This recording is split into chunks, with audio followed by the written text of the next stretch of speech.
ഹസ്ബൻഡും ഞാനും കൂടെയാണ് ആ ഒരു സൊല്യൂഷൻ ആക്കുന്നത്, എങ്ങനെ ചെയ്യണം എന്നുള്ളത്. കൊറോണയ്ക്ക് മുന്നേ ഞാനും ഹസ്ബൻഡും സിനിമയിലെ കോർഡിനേഷൻ, പരസ്യങ്ങൾ അങ്ങനെയൊക്കെ ചെയ്തുകൊണ്ടിരുന്നതായിരുന്നു.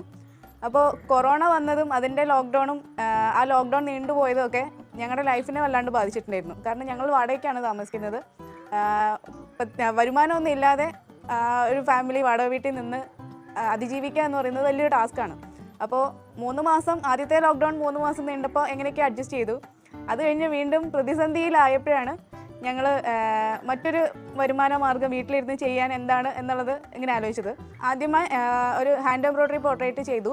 അത് സോഷ്യൽ മീഡിയയിലൂടെ സുഹൃത്തുക്കൾ കണ്ടപ്പോൾ കുറേ ആളുകൾ സപ്പോർട്ട് ചെയ്തു. എൻ്റെ അടുത്ത് ഇതൊരു പ്രൊഫഷണലാക്കി മാറ്റാൻ വേണ്ടി പറഞ്ഞു. എൻ്റെ FBയിലൂടെ ഇൻസ്റ്റയിലൂടെയൊക്കെ വർക്കുകൾ ഇടാൻ തുടങ്ങി. അപ്പോൾ ഞാൻ പ്രതീക്ഷിച്ചതിനേക്കാൾ കൂടുതൽ ഓരോ വർക്കുകളും ഡെവലപ്പായി. എന്താ പറയുക, ആളുകളുടെ കമൻസിലൂടെയും സുഹൃത്തുക്കളുടെ വാക്കുകളിലൂടെയൊക്കെ എനിക്ക് മനസ്സിലാക്കാൻ തുടങ്ങി എനിക്ക് അത് ചെയ്ത് മുന്നോട്ട് കൊണ്ടുപോകാൻ പറ്റുന്നുണ്ടെന്നുള്ളത്. അതിൽ നിന്ന് വ്യത്യസ്തമായിട്ട് എന്ത് ചെയ്യാമെന്നൊരു ചിന്തയിലൂടെയാണ് ഈ പൈറോഗ്രാഫി എന്ന് പറയുന്ന ആർട്ട് മനസ്സിൽ കയറി വന്നത്. പക്ഷേ അത് ചെയ്യാനായിട്ടുള്ള വലിയൊരു ബുദ്ധിമുട്ടെന്ന് പറഞ്ഞാൽ ആ ആർട്ട് ഇന്ത്യയിൽ അങ്ങനെ അധികം ആളുകൾ ചെയ്യുന്നില്ലാത്തതുകൊണ്ട് തന്നെ അതിൻ്റെ മെഷീനും സാധനങ്ങളൊന്നും നമുക്കിവിടെ അവൈലബിൾ അല്ല. അപ്പോൾ എങ്ങനെ ആ വർക്ക് സ്റ്റാർട്ട് ചെയ്യുന്നുള്ളത് വീണ്ടും ഒരു എന്താ പറയുക പ്രതിസന്ധിയിലായി. അപ്പോൾ പുറത്തുനിന്ന് ഞാനൊരു മെഷീൻ ഇങ്ങോട്ട് വരുത്താനുള്ള സിറ്റുവേഷൻ ഉണ്ടാക്കി. അങ്ങനെ പൈറോഗ്രാഫി വർക്ക് 1.5 വർഷമായിട്ട് ചെയ്യുന്നുണ്ട്. ഇതായിരുന്നു എൻ്റെ ആദ്യത്തെ പൈറോഗ്രാഫി വർക്ക്. അതായത് പൈറോഗ്രാഫി വർക്ക് ചെയ്യുന്നതിന് മുന്നേ അതിനെ പറ്റിയിട്ടുള്ള അറിവുകൾ മാത്രമാണ്, നേരിട്ടൊരു ചിത്രം പോലും ഞാൻ കണ്ടിട്ടുണ്ടായിരുന്നില്ല. അപ്പോൾ അതുകൊണ്ട് തന്നെ വലിയൊരു പേടിയുണ്ടായിരുന്നു വർക്ക് ചെയ്യാനായിട്ട്. കാരണം നമ്മൾ മരത്തിലാണ് ചെയ്യുന്നത്, ചിലവ് കൂടിയ ഒരു പരിപാടിയാണ് മരത്തിൽ ചെയ്യുക എന്ന് പറയുന്നത്. അതിനൊപ്പം തന്നെ നമ്മൾ ഇപ്പോൾ ഫീച്ചേഴ്സാണ് വരയ്ക്കുന്നതെങ്കിൽ കൈ ഒന്ന് തെറ്റിപ്പോവുകയോ പാളിപ്പോവുകയോ ചെയ്തിട്ടുണ്ടെങ്കിൽ ആ ഭാഗം മായ്ക്കാനൊന്നും പറ്റില്ല, വരച്ച ഭാഗം അങ്ങനെ തന്നെ ഇരിക്കും.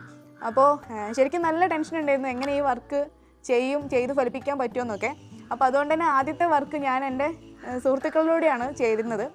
പൈറോഗ്രാഫി വർക്കിൽ ആദ്യമായിട്ട് ചെയ്ത ഒരു ചെറിയൊരു സിനിമ പോസ്റ്ററാണ് ഇത്. ബെൻസി പ്രൊഡക്ഷനിൽ നിന്ന് തന്നിട്ടുള്ള വർക്കായിരുന്നു. ഇതും പൈറോഗ്രാഫി വർക്കിലെ എൻ്റെ വലിയൊരു ചുവടുവയ്പ്പാണ്. ഭയങ്കര സന്തോഷമാണ്.